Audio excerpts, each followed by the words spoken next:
நான் ஜாதகம் பார்க்குறவங்கள குறை சொல்ல மாட்டேன். நீங்களே ஜாதகம் பார்த்தீங்கன்னா அதை கண்டினியூ பண்ணுங்க. It's an opportunity. ஆனால் அது ஒரு தயிருக்கும் பிரயோஜனப்பட.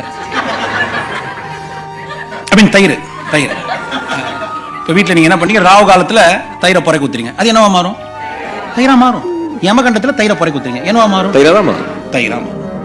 இல்லைன்னா நல்லா அப்படியே இன்னும் 7 நாட்டு சனி தயிரை புறை குத்துறீங்க, என்ன ஆகும்? தயிரா மாறும். அந்த தயிரை புறை குத்துனா போதும், ஃபுல் பால் என்னவா மாறிடும்? தயிரா மாறும். ஒரு தயிர் மேல வைக்கிற நம்பிக்கை ஏன் உயிர் மேல வைக்க மாட்டேற? இன்னிலிருந்து ஒரு தீர்மானம் எடு. ஒன்னு இறைவனை நம்பு, இல்லைன்னா கிரகத்தை நம்பு.